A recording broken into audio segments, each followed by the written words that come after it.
Bonjour à tous, frères et sœurs, amis et invités, soyez les bienvenus.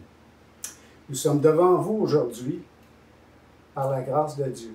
Et donc, que sa grâce vous soit accordée, que la paix de son Fils vous soit donnée par son Saint-Esprit.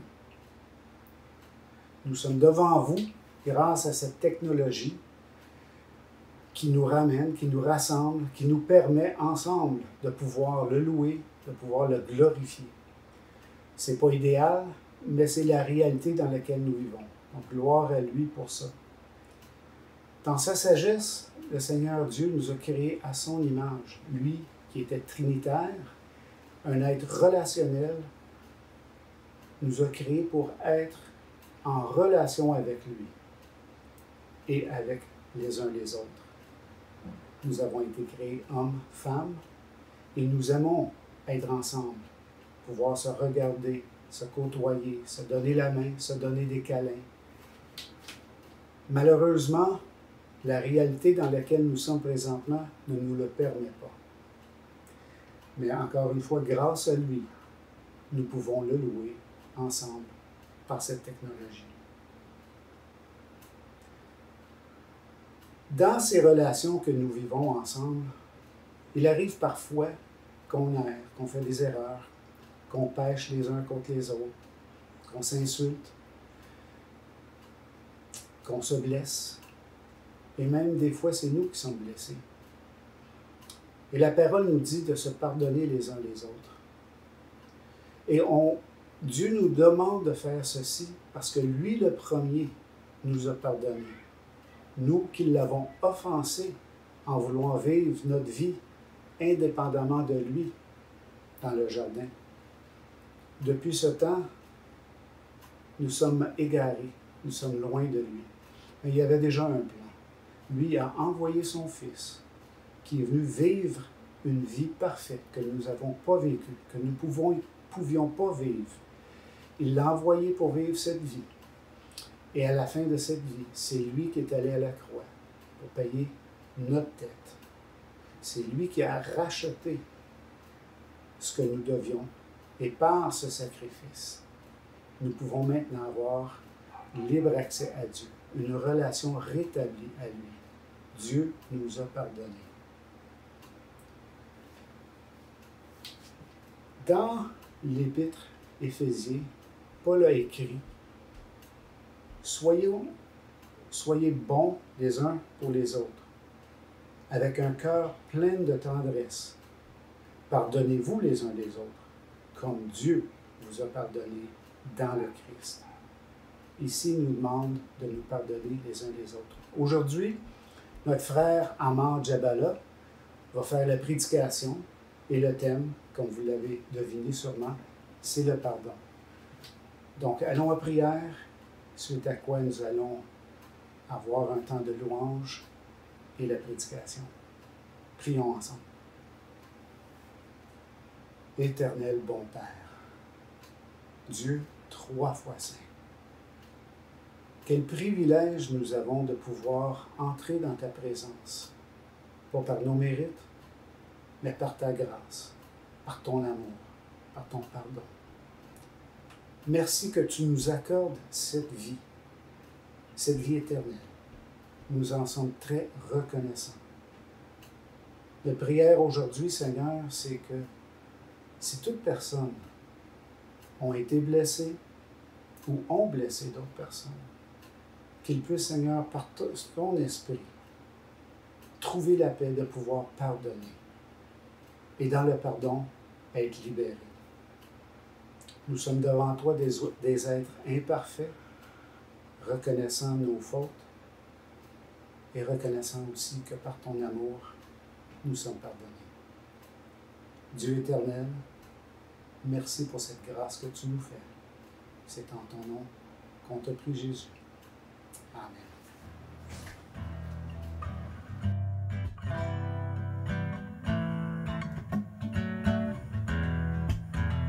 Tu es puissant, tu es très saint et redoutable par ton pouvoir ressuscité. Tu es vainqueur, sur la puissance de la mort. Alléluia, soyons dans la joie. Alléluia,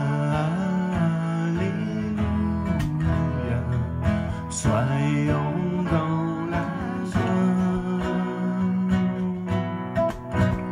Tu es fidèle, tu es amour, toi le berger qui marche devant nous, glorifié, toi le vainqueur, tu veux régner sur nos cœurs. Alléluia, soyons dans la joie. Alléluia, soyons dans la joie. Tu es puissant, tu es très saint et redoutable par ton pouvoir ressuscité. Tu es vainqueur sur la puissance de la mort. Alléluia, soyons dans la joie. Alléluia, soyons dans la joie. Tu es fidèle, tu es amour, toi le berger qui marche devant nous, glorifié, toi le vainqueur, tu veux régner sur nos cœurs. Alléluia, soyons dans la joie. Alléluia, soyons dans la joie. Tu es puissant.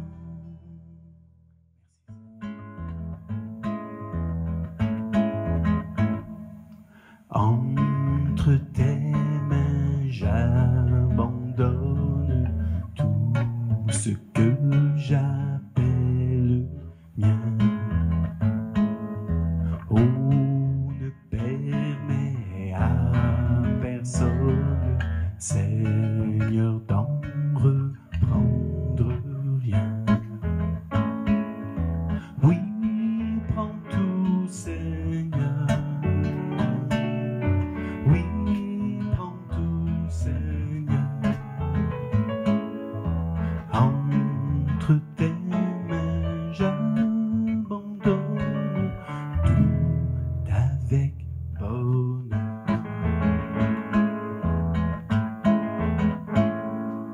Je n'ai pas peur de te suivre sur le chemin de la croix.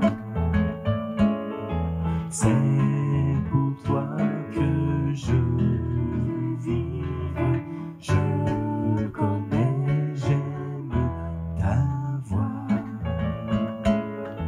Oui, prends tout, Seigneur. Oui, prends tout, Seigneur. Oui, prends tout, Seigneur. Oui, prends tout, Seigneur. Sans rien garder, je te livre tout avec bonheur.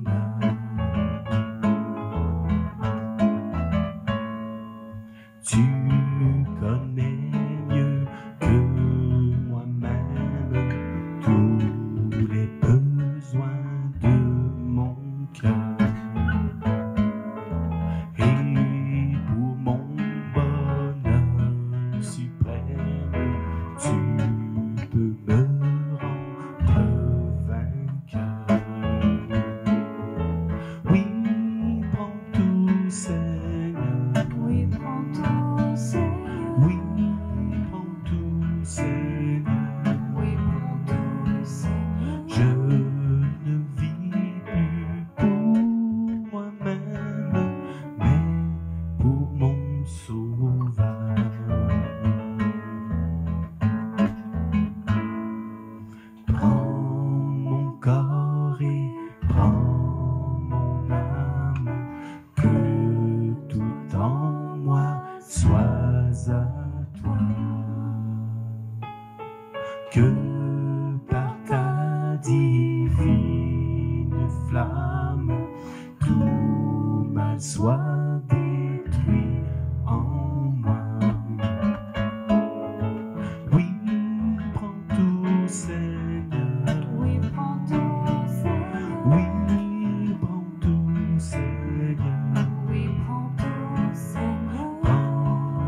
Chers frères et sœurs, des salutations très spéciales à cette occasion, spéciales parce que c'est d'abord l'occasion d'apporter un message de la part du Seigneur, et c'est une occasion spéciale aussi parce que c'est fait de la chair du bâtiment de l'Église, et c'est donc une joie particulière.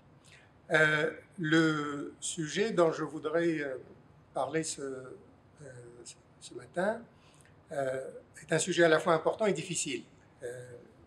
Sa difficulté tient au fait qu'il est central pour notre vie, qu'il est central pour notre relation au Seigneur et qu'il est central pour nos relations les uns aux autres. Il est difficile parce qu'il est autant difficile à accorder et à vivre qu'à recevoir finalement. Il s'agit du pardon que nous recevons de Dieu, que nous recevons de nos frères et sœurs et que nous sommes appelés à accorder à nos frères et sœurs. Si le sujet demeure difficile, ce qui s'est passé à la dernière rencontre de l'Église, son assemblée annuelle, est très encourageant puisque ça a été l'occasion pour des frères et sœurs de donner le pardon. Je voudrais maintenir donc cette expression de donner le pardon, mais aussi de le recevoir. Des frères avec des frères avec des sœurs avec des sœurs et des sœurs aux frères. C'est encourageant parce que nous voyons la présence et l'action de Dieu dans ces expériences-là. S'agissant du pardon, il n'y a pas de maître autre que le maître, que notre Seigneur, qui l'a vraiment vécu et qui on a payé le prix. Il y a dans la tâche qui m'est donnée pour aujourd'hui, celle de résumer certains des enseignements essentiels, des enseignements au centre donc de l'Écriture, et d'en faire des applications, de souligner quelques points importants, quelques applications à notre vie et également quelques dangers auxquels il faudrait faire attention et qu'il faudrait éviter. Et donc je voudrais commencer par le premier texte, un texte central, qui est pris du Sermon sur la montagne, donc l'un des sommets de l'enseignement des Écritures et du Nouveau Testament en particulier. Le Seigneur Jésus rassemble ses disciples et donc leur donne un enseignement sur plusieurs sujets, et en particulier la manière de prier. Et donc il leur dit, quand vous priez, ne faites pas de telle et telle manière, mais faites-le de cette manière aussi. Et donc je vais lire le passage qui nous concerne, Matthieu chapitre 6, au verset 9 et suivant.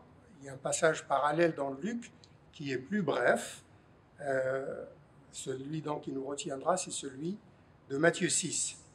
Voici, nous dit le Seigneur, il s'agit encore une fois du modèle que le Seigneur nous donne. Voici comment vous devez prier. Notre Père qui est dans les cieux, que ton nom soit sanctifié dans la traduction traditionnelle, reconnu pour sacré, que ton règne vienne, que ta volonté soit faite ou advienne, sur la terre comme au ciel. Donne-nous aujourd'hui notre pain pour ce jour. Remets-nous nos dettes, comme nous aussi nous l'avons fait pour nos débiteurs.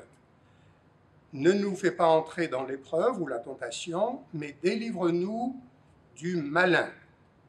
Si vous pardonnez aux gens, aux autres, leurs fautes, continue Jésus, votre Père céleste vous pardonnera, vous aussi.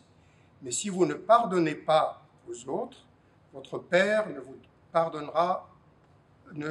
pardonnera pas non plus vos fautes. Et le Seigneur continue avec d'autres enseignements importants à la vie de foi, à la vie de la communauté. Alors il y a quelque chose de très spécial dans cet enseignement, qui est l'un des enseignements les plus importants finalement du Seigneur Jésus, parce qu'il fait partie du modèle de la prière. Un autre passage que nous allons lire le met beaucoup plus directement sur la vie, la pratique de l'Église, la vie de relation entre frères et sœurs. Mais ici, nous l'avons comme un modèle qui appartient au modèle et au modèle de la prière. Et ce n'est pas du tout inimportant, ce n'est pas du tout secondaire que ce soit le cas. Cette demande de pardon, cette exigence de pardon, cette réalité du pardon appartient d'abord à notre vie de prière, à notre vie de relation avec le Seigneur. Alors il faut se rappeler ce qu'est la prière que le Seigneur enseigne à ses disciples, que le Seigneur nous enseigne dans ce passage et dans le passage parallèle de Luc 11. Il s'agit du modèle qui nous est donné pour nous adresser à Dieu, et c'est le modèle que Jésus lui-même a mis en action. La prière que nous avons devant nous, c'est une prière qui est généralisée à toute la communauté croyante, mais c'est la prière que le Seigneur a fait sienne. C'est la prière que le Seigneur a utilisée lui-même dans sa relation avec Dieu. L'une des indications les plus importantes, c'est le mot « Père ».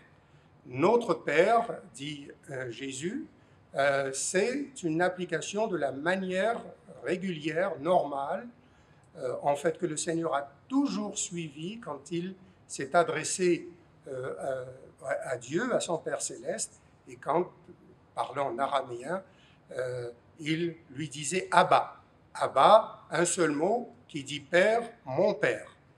Là, il l'élargit pour nous inclure, donc en disant quand vous priez, il s'agit de la communauté de foi, de ses disciples réunis autour de lui et de ceux donc qui ont cru à partir de leur témoignage, il s'agit de nous et nous nous adressons à Dieu exactement comme Jésus s'est adressé à lui. J'ai dit que Jésus s'est toujours adressé à Dieu de cette manière, à une seule exception près, dans toute sa vie, en tout cas dans tout ce qui nous est raconté dans le Nouveau Testament, quand Jésus a été sur la croix, au moment de rendre l'Esprit, il n'appelle pas Dieu mon Père, il ne l'appelle pas Abba, mais il lui dit mon Dieu. Mon Dieu, pourquoi m'as-tu abandonné? Et c'est très très instructif que ce soit le seul cas du Nouveau Testament où le Seigneur Jésus fait face à Dieu et plus en quelque sorte à son Père. C'est un passage auquel je reviendrai un peu plus tard. Si c'est la prière de Jésus et si c'est la prière des disciples, elle a des implications. Ces implications sont d'abord des privilèges immenses. Quand nous venons à Dieu, nous nous adressons à lui comme à notre Père céleste et nous avons cette relation d'enfants à leur Père. Et donc, tous les privilèges qui relèvent de cette relation-là, celui de prier avec confiance, de prier avec la certitude que Dieu nous entendra, et nous ayant entendu, il répondra, la certitude que Dieu fera beaucoup plus que ce que nous avons demandé, et d'autres privilèges qui sont associés à notre position, à notre statut d'enfant de Dieu qui s'adresse à leur Père céleste. Mais il y a aussi notre responsabilité. En fait, la prière n'est pas simplement du verbiage, et ce n'est pas simplement des demandes autonomes. Ce sont des demandes faites conformément à la volonté de Dieu, faites conformément à l'enseignement de Dieu lui-même, et qui donc nous impliquent. Si nous prions pour que le nom de Dieu soit sanctifié, nous nous engageons par cela même à ce que toute notre vie, toutes nos activités soient au service de la sanctification du nom de Dieu, c'est-à-dire à ce que son nom soit reconnu pour saint, à ce que sa transcendance et sa souveraineté soient reconnues et que nous ne soyons pas des causes de scandale, des causes de blasphème dans notre vie et dans les paroles que nous tenons.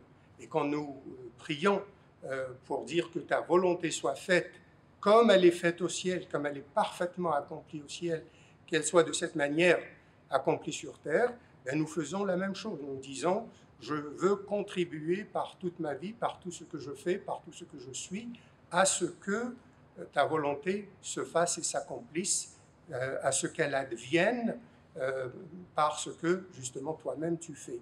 Et la même chose pour la deuxième requête qui concerne Dieu, que ton règne vienne. Nous nous engageons quand nous faisons cette prière à être des agents du règne de Dieu ou des agents de l'advenir du règne de Dieu, et donc à éliminer de nos pensées, de notre comportement, de nos relations les uns avec les autres, tout ce qui peut y faire obstacle. Ça, c'est à la fois donc les privilèges énormes de la prière et les responsabilités qui sont les nôtres. Mais quand on arrive à la deuxième partie des prières, donc les premières concernent la relation avec Dieu, les secondes concernent plutôt la relation avec nous-mêmes, en quelque sorte, le genre de vie que nous faisons, et puis nos relations les uns à l'égard des autres. Et alors, ce qui est de très, très intéressant là-dedans, la seule prière qui concerne nos relations les uns avec les autres, c'est la demande de pardon. Il n'y en a pas d'autre. Quand le Seigneur parle à ses disciples et qu'il veut leur dire, qu'il veut leur communiquer quelque chose de fondamental, quelque chose d'essentiel, ce qu'il dit sur les relations que les disciples doivent avoir les uns aux autres, bien, il leur dit « pardonnez-vous ». Comme Dieu vous a pardonné, vous aussi pardonnez-vous. Avec même une condition. Et on peut même être étonné de la manière, à première lecture, la manière dont cela est formulé. Il dit, si, au verset 12, « remets-nous nos dettes », l'expression « dette » est vraiment une image pour les péchés, pour les fautes, pour les mauvaises choses qui ont été commises. « Remets-nous nos fautes, remets-nous nos dettes ». Les péchés à l'égard de Dieu, si vous voulez, ont deux aspects. Il y a un aspect tout à fait légal. Dieu a établi sa loi, il a établi des règles pour sa création et pour ses créatures. Et quand ces règles sont brisées, quand l'alliance que Dieu établit est remise en question ou rejetée, quand ses commandements sont bafoués, c'est comme s'il y avait une dette qui s'accumule et qu'il faut régler. Dimension juridique de notre péché, de notre relation à Dieu, qui n'est pas beaucoup aimée aujourd'hui. Les gens n'aiment pas parler de ça. Ils sont un petit peu sur la dimension personnelle, etc. Mais elle existe et elle est réelle. Mais la deuxième relation est tout à fait fondamentale. C'est la relation personnelle. Ce n'est pas simplement des lois abstraites, ce sont les lois que Dieu a instituées. Et donc, quand il y a des fautes, ce sont aussi des fautes personnelles, et il y a une relation personnelle à Dieu qui est brisée. Et les deux éléments sont évoqués ici par les deux mots qui sont utilisés, le mot de dette. Nous aussi, nous contractons des dettes, et il y a des frères et sœurs qui contractent des dettes à notre égard, donc qui commettent des fautes. Et le Seigneur dit, eh bien, il faut les leur remettre. Il y a tout un ensemble d'images dans l'Ancien Testament qui évoquent le pardon sous les images, par exemple, d'effacer. Il faut que quand il y a des dettes, il faut qu'elles soient effacées. Les péchés, il faut qu'ils soient couverts. C'est le mot expier. Le mot expier, enlever, éliminer, cacher. Il y a aussi la métaphore de l'oubli. Évidemment, Dieu dit « j'oublie vos péchés ». On comprend très très bien que Dieu, ce n'est pas un défaut de mémoire. Ce n'est pas que tout d'un coup, il n'y a pas la capacité de se rappeler. Mais c'est l'idée qu'il n'en tient plus compte. Et c'est un petit peu cet ensemble d'images de l'Ancien Testament qui arrive à son summum, à son sommet ici, où le Seigneur dit si nous prions que Dieu nous remette nos dettes, il faut que ça soit parallèle et dans un certain sens, cela est conditionné par les dettes que nous remettons à ceux qui ont des dettes, qui ont contracté des dettes, qui sont nos débiteurs. Mais c'est aussi des fautes. le verset 14 le dit, « Si vous ne pardonnez pas aux autres leurs fautes, votre Père céleste ne vous pardonnera pas. » C'est d'abord positivement, si vous pardonnez aux gens leurs fautes, votre Père céleste vous pardonnera, mais si vous ne pardonnez pas, votre Père céleste ne vous pardonnera pas vos fautes. Alors à première lecture, comme je dis, ça peut étonner.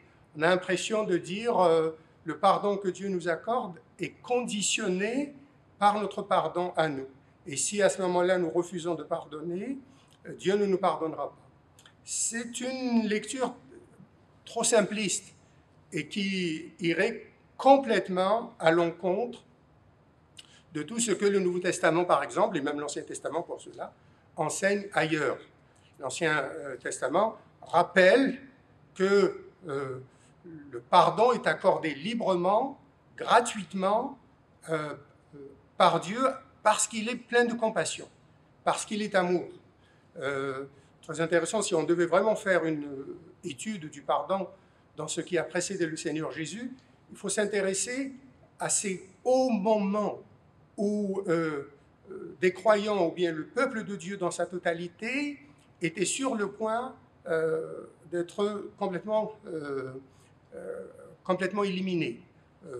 Un de ces cas se trouve quand Moïse sort avec le peuple d'Israël et quand il va sur la montagne pour recevoir les tables de la loi, le peuple commet une idolâtrie. Ils se font un veau d'or avec leur richesse, et puis ils l'adorent. Et Moïse casse les tables de la loi et Dieu lui dit, je vais éliminer ce peuple. Il faudrait lire Exode chapitre 33, pardon. Je lirai peut-être 2 ou 3 versets parce que c'est tellement bien fait. Moïse lui dit, Seigneur, tu ne peux pas faire ça.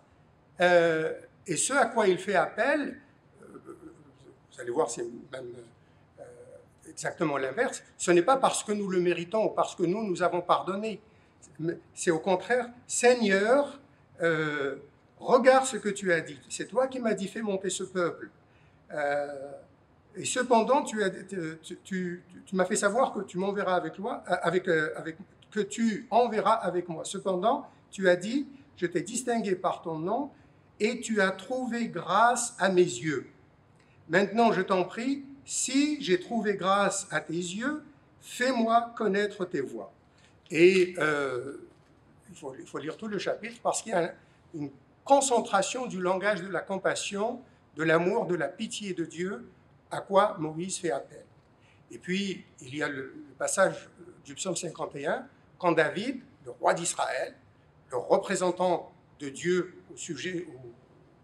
devant son peuple, quand il commet une double faute atroce qui mérite la mort, qui mérite doublement la mort, puisqu'il commet un meurtre quand il fait tuer le mari de Bathsheba, et il prend une femme qui n'est pas à lui, donc là aussi il commet un péché d'adultère. Et donc, selon la loi, dont le roi était le gardien, il méritait la mort sans aucune hésitation, sans circonstance atténuante. Et qu'est-ce que David fait? Ce n'est pas parce que je t'ai été fidèle et j'ai mérité et j'ai pardonné, mais il dit au psaume 51, au début du psaume, « Ô Dieu, fais-moi grâce selon ta fidélité. Selon ta grande compassion, efface mes transgressions. Lave-moi de ma faute, purifie-moi de mes péchés. » Et il continue selon cette veine de se reposer entièrement sur la grâce de Dieu pour que ses péchés lui soient pardonnés. Vous savez que le reste du psaume, David, justement, parle et reçoit l'assurance que ses péchés sont enlevés et éloignés de lui par celui qui éloigne les péchés de nous, comme l'Orient est éloigné de l'Occident. Le troisième passage que je voudrais évoquer rapidement de l'Ancien Testament se trouve dans Daniel. On est plusieurs siècles après. Le peuple d'Israël est en exil en raison des péchés qu'il a commis. Et la punition est d'abord annoncée comme étant 70 ans d'exil. Daniel apprendra par la suite qu'il s'agit en fait de 7 fois 70 ans. Et il prie pour le pardon des péchés du peuple.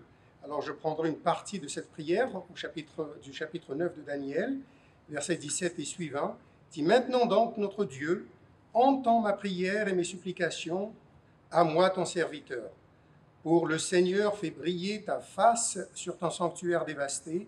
Mon Dieu, tends l'oreille et entends, ouvre les yeux et vois nos lieux dévastés et la ville sur laquelle ton nom est invoqué.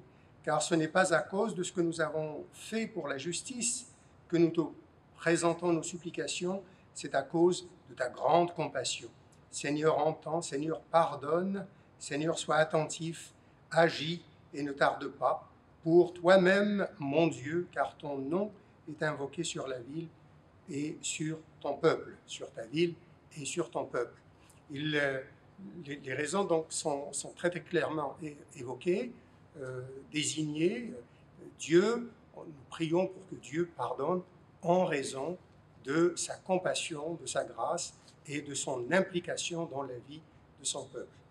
Dans l'expérience de Jésus, ces éléments arrivent vraiment à leur sommet. Et en réalité, nous ne comprenons le pardon dans sa totalité pour nous, pour notre compréhension humaine, tout à fait limitée, que quand nous voyons ce que Dieu fait en Jésus-Christ. Justement, partie à la suite de la prière qu'il fait dans Matthieu chapitre 6 et de son implication, de son engagement pour que le nom de Dieu soit sanctifié, pour que la volonté de Dieu soit faite, pour que le règne de Dieu advienne. Jésus va jusqu'à la croix pour cela. Et à la croix, nous voyons à la fois le fondement du pardon. La croix est le lieu où l'amour et la compassion et la grâce de Dieu se manifestent le plus clairement possible, de façon qu'il aurait été pratiquement impossible d'imaginer auparavant.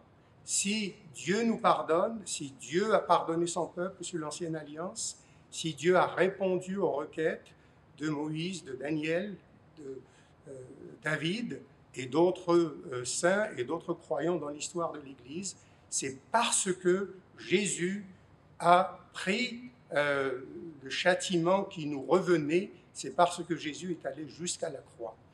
Je vous disais tout à l'heure que c'est le seul endroit dans tout le Nouveau Testament où Jésus s'adresse à Dieu comme « mon Dieu », en empruntant du reste des paroles du psaume 22. C'est parce que, à ce moment-là, ça n'est plus comme simplement lui-même qu'il représente. Lui-même n'a pas besoin d'être pardonné. Jamais il n'a demandé pardon à Dieu. Mais il nous représente. Et il nous représente avec notre péché. Il nous représente avec notre déloyauté à l'égard de Dieu, avec notre rébellion. Dieu accueille, accepte son offrande. Dieu accepte qu'il nous représente et il le châtie pour nous, pour pouvoir nous pardonner. Et donc le pardon est à la limite de l'impossible, parce que le seul moyen que Dieu a trouvé pour nous pardonner, c'est la mort de son Fils éternel. Il n'y avait pas d'autre moyen. Juste avant d'aller sur la croix, Jésus est dans le jardin de Gethsémane et il prie, et dans sa prière, il dit « Seigneur, si cette coupe pouvait s'éloigner de moi. Seigneur, est-ce qu'il y a un autre moyen par lequel tu pourrais pardonner à ton peuple ?» Et le Seigneur lui dit, en substance, non, il faut que ça passe par ta mort sur la croix. Et sur la croix, seul endroit où Jésus dit, mon Dieu, pourquoi m'as-tu abandonné ?» Un prix énorme payé pour notre pardon, pour nos pardons. Et quand Jésus dit maintenant, quand il enseigne à ses disciples au chapitre 6 de Matthieu, « Si vous ne pardonnez pas aux autres leurs fautes, si vous ne leur remettez pas leurs dettes, Dieu ne vous pardonnera pas. » Encore une fois, ce n'est pas une sorte de logique linéaire.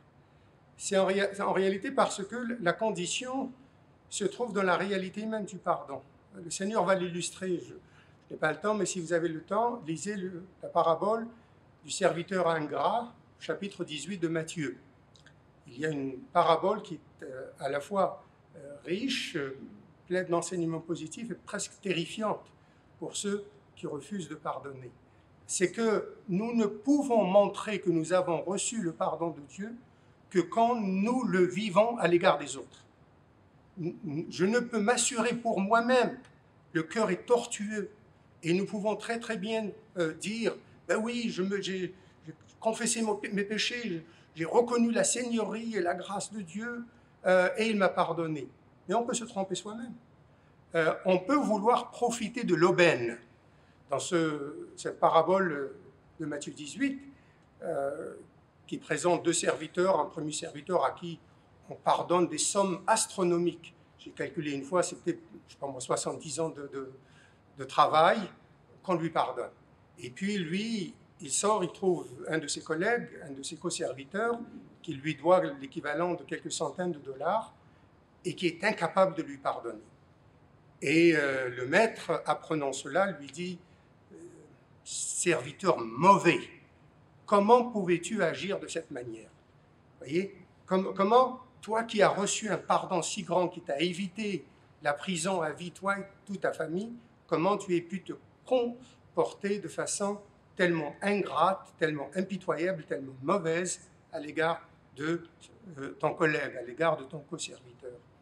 Parce que, comme être humain, on se trompe soi-même. Ce n'est pas simplement les autres qu'on trompe, mais on se trompe soi-même.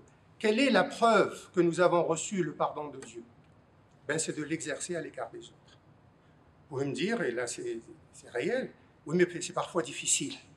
Mais ça fait partie de la définition du pardon. S'il n'est pas difficile, ce n'est pas le pardon dont on a besoin. Pour Dieu, il a fallu, pour qu'il puisse l'exercer, il a fallu que son Fils aille à la croix. Il a fallu que Dieu souffre dans la personne de son Fils. Et pour nous donc, oui, un pardon qui ne nous coûte rien, à nouveau on se trompe soi-même. Hein. À nouveau, si on le prend à la légère, c'est parce que peut-être l'autre ne nous importe pas beaucoup. Il y a un prix à payer. Et le Seigneur nous dit, mesurez ce prix que vous payez à la lumière du prix que Dieu a payé pour vous. Quand vous avez l'impression qu'on a commis des fautes énormes à votre égard et qu'il faut des efforts redoublés, constants et un travail sur vous-même incroyable, ben faites-le, parce que c'est le chemin que Dieu vous demande de prendre pour non seulement accorder ce pardon, c'est énorme quand on pardonne à quelqu'un, on s'intéresse à lui, on veut son bien-être, on veut qu'il soit rétabli. Si l'autre ne m'a rien fait, il n'a pas besoin de pardon. Il n'a besoin de pardon que s'il m'a offensé, que s'il a contracté des dettes à mon égard.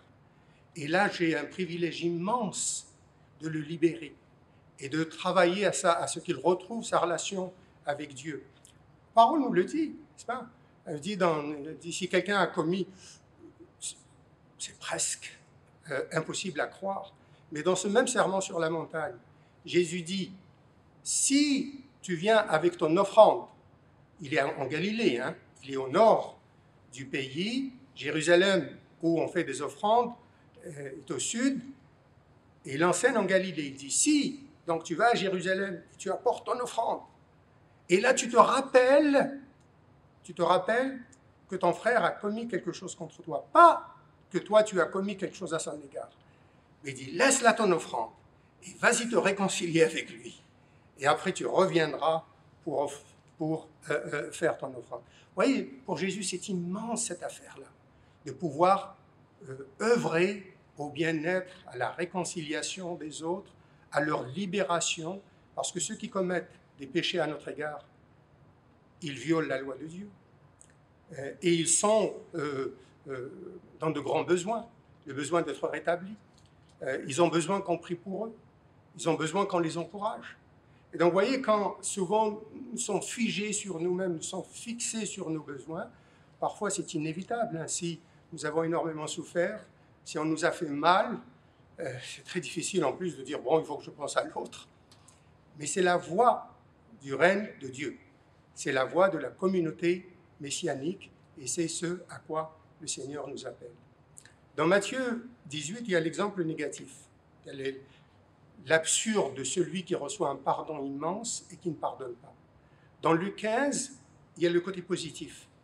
Il y a ce père qui a 2 enfants et l'un des 2 enfants, le plus jeune, dit « Donne-moi ma part de l'héritage ».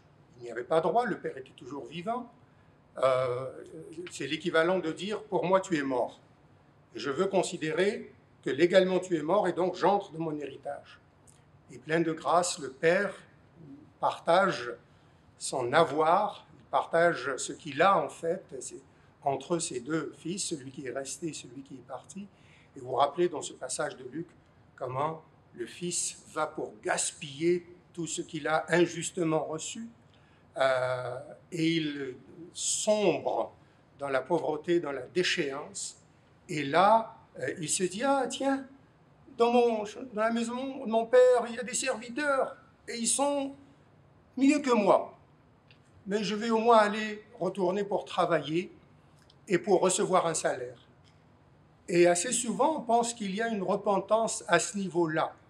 Mais en réalité, il n'y a pas de repentance encore. C'est simplement chercher à trouver un moyen de vivre.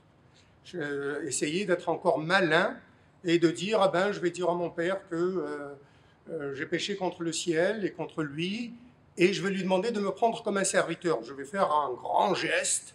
Hein, je vais dire à mon père, écoute, je ne suis pas digne d'être ton fils, mais reprends-moi comme serviteur, comme tu le fais à l'égard des autres. Et le texte nous dit, c'est pas ça qui va se passer en réalité. Ce qui va se passer, c'est quand son père le voit de très très loin, il court et il l'embrasse et il le rétablit dans ses prérogatives. Et c'est à ce moment-là que le fils cadet comprend ce qu'est l'amour et le pardon. C'est à ce moment-là qu'il se repent. Si vous comparez, enfin si vous avez l'occasion, les 2 petits discours qu'il fait au chapitre 15 de Luc, dans le premier, il dit ah ben, je vais dire ceci et cela, et je vais dire à mon père de me prendre comme serviteur. Et je vais en quelque sorte gagner ma vie par moi-même et peut-être rembourser l'argent que j'ai pris injustement. Mais quand son père le rencontre, le verset 21, le discours est différent. Le fils lui dit « Père, j'ai péché contre le ciel et envers toi, je ne suis plus digne d'être appelé ton fils. » Point.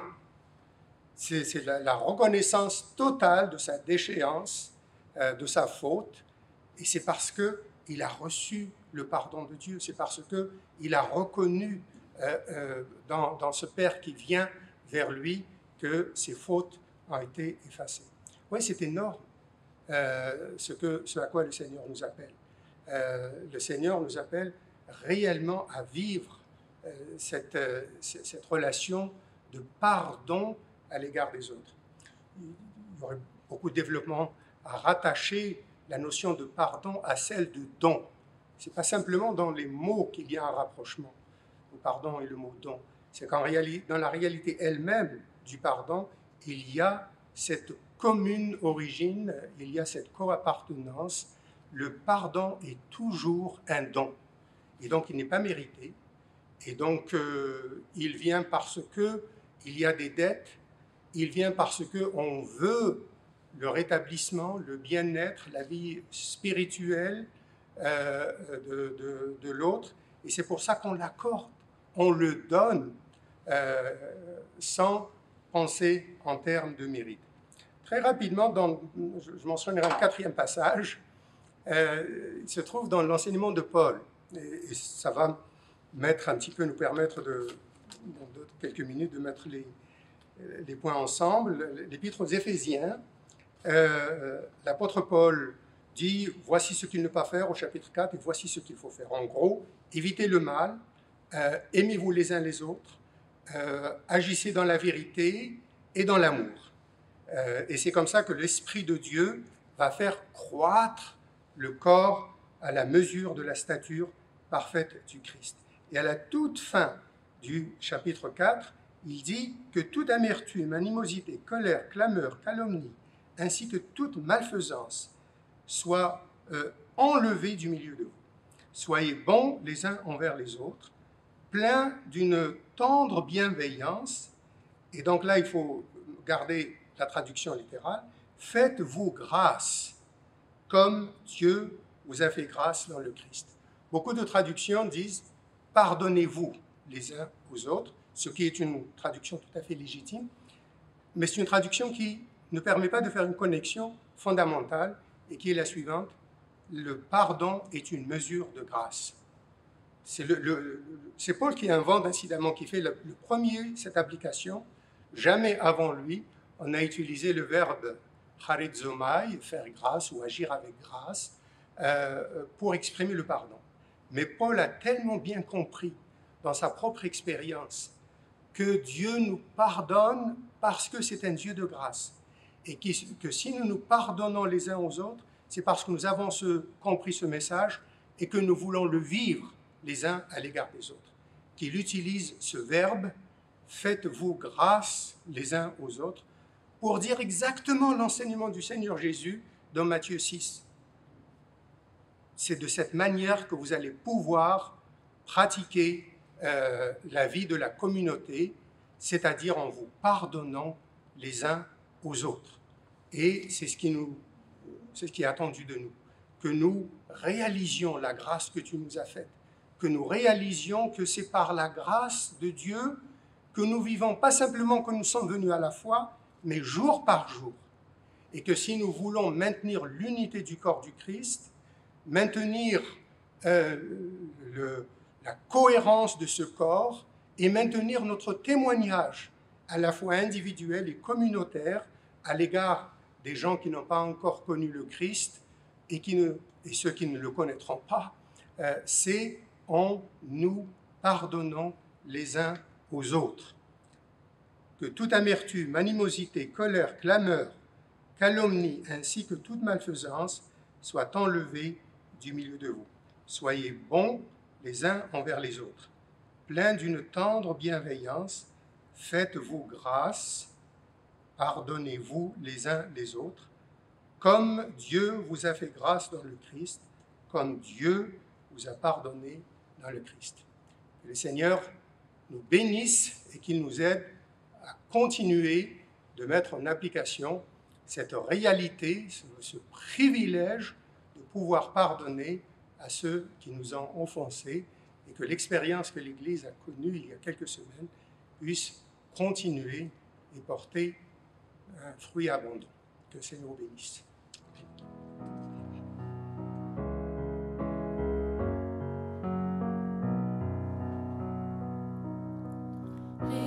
Rédempteur du monde, Jésus-Christ,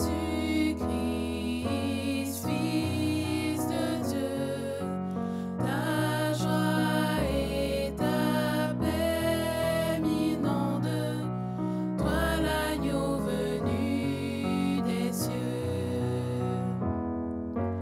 Merci notre Père,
Qui suis-je pour que le roi des cieux m'ouvre ses bras?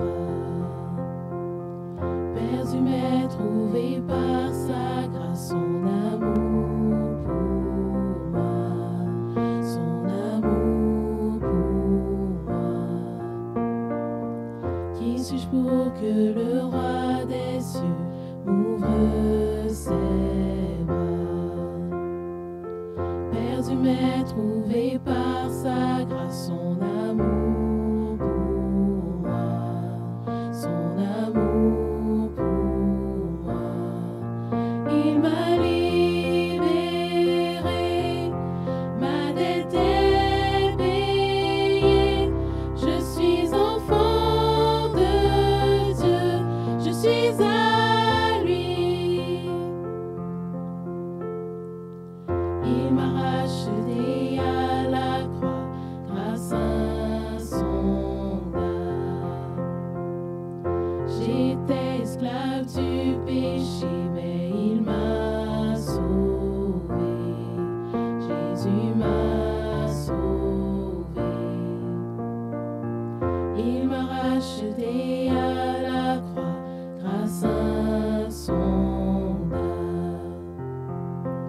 J'étais esclave du péché, mais il m'a sauvé. Jésus m'a sauvé. Il m'a libéré. Ma dette est payée. Je suis enfant de Dieu. Je suis à lui. Et dans sa maison, j'ai trouvé ma place. Je suis enfant de Dieu. Je suis à lui. Je suis choisi et affranchi. En toi, je sais qui je suis. Tu es pour moi, pas contre moi. En toi, je sais qui je suis. Je suis choisi et affranchi. En toi, je sais qui je suis. Tu es pour moi, pas contre moi. En toi, je sais qui je suis. En toi, je sais qui je suis. Il m'a libéré. Ma dette est payée. Je suis enfant de Dieu. Je suis à lui. Et dans sa maison, j'ai trouvé ma place. Je suis enfant de Dieu. Je suis à lui. Et dans sa maison, j'ai trouvé ma place. Je suis enfant de Dieu. Je suis à lui. Seigneur mon Père, merci parce que tu es un Dieu qui est plein de grâce. Tu es un Dieu plein de compassion et lorsque nous revenons à toi, tu ne te détournes pas de nous. Et aujourd'hui, on veut te prier pour tous les gens qui sont dans le besoin, qui ont besoin que tu t'approches d'eux afin de leur faire du bien. Seigneur, tu connais les cœurs de chacun, tu connais les personnes qui ont des luttes, des défis, mais également des joies à partager. Seigneur, on te demande de pouvoir te saisir d'eux, de les entourer de tes bras de paix, de leur faire du bien et de les conduire là où tu veux les conduire. Seigneur, on te les remet tous et chacun individuellement et personnellement, toi qui connais plus que nous connaissons, parce que nous savons qui tu es et nous nous reposons en toi. Seigneur Jésus, en ton nom. Amen. Je nous demande donc à tous de recevoir la bénédiction du Seigneur, que l'amour de Dieu le Père et que la grâce de notre Seigneur Jésus-Christ et la communion du Saint-Esprit soient avec nous tous jusqu'au retour du Seigneur et pour toujours. Amen.